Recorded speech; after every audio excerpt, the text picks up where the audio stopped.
Hello bachcho, so let's see what the question says.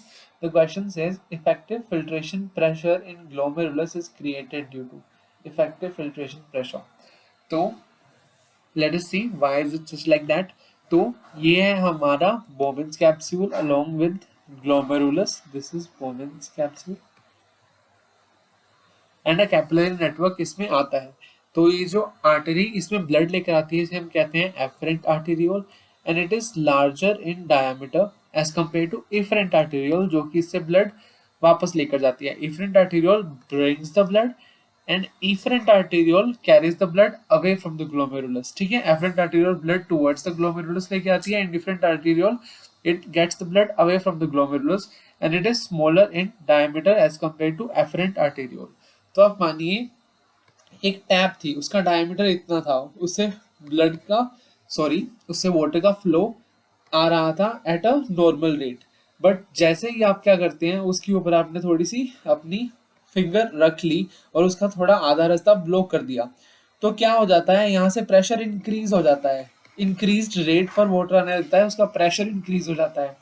तो जैसे ही हम क्या करते हैं, हमारा एरिया कम कर देते हैं, प्रेशर इंक्रीज हो जाता है. तो सिमिलरली एफरेंट और इफरेंट आर्टेरियोल में क्या होता है, स्मॉलर डायमीटर होने की वजह से इफरेंट आर्टेरियोल में यहाँ पर प्रेशर इंक्रीज हो जाता है, जिसकी वजह से वो जो प्रेशर बिल्डअप होता है वो हेल्प करता है इन the process of ultra filtration. and that's why the process of ultrafiltration occurs and it is very convenient, and very conveniently glomerular filtrate is formed. So हमारा आंसर है option number C.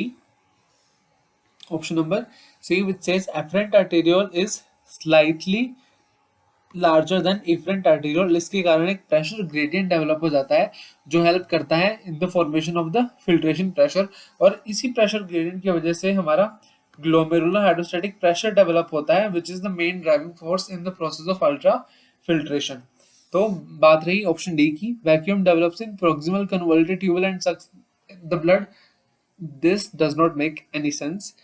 And option A is powerful pumping action of the heart. तो heart हमेशा powerful pumping ही करता है, blood reaches till the foot because of the pumping of the heart. And अगर heart beat increase भी हो जाती है तो it will increase both for afferent and efferent arteriole. अगर एफरेंट एंड इफरेंट आर्टेरियोल का डायमीटर सेम होता तो ये इतना इफेक्टिव प्रोसेस नहीं हो सकता था अल्ट्रा फिल्ट्रेशन. भले ही हार्ट जितना भी तेज पंप कर लेता पर इतना सही तरीके से अल्ट्रा फिल्ट्रेशन प्रोसेस इतना प्रिसाइसली नहीं चलना था. ओके, तो ये मेजरली हो रहा है क्योंकि डिफरेंस है इनके डायमीटर में. अगर इनके डायमीटर में डिफरेंस ना होता और भले ही हार्ट जितनी भी तेज पंप करता है तो फिल्ट्रेशन के ऊपर उतना फर्क नहीं आना था जितना अब आ रहा है because there is difference in the diameter of afferent and efferent arteriole.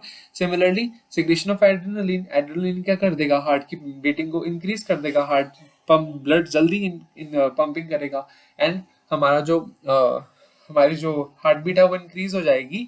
और अगर यहाँ पर डिफरेंस नहीं होता तो सेम फिल्ट्रेशन पर भी कोई इफेक्ट नहीं आना था, बट यहाँ पर डायमीटर में डिफरेंस है इसलिए ये फर्क आ रहा है.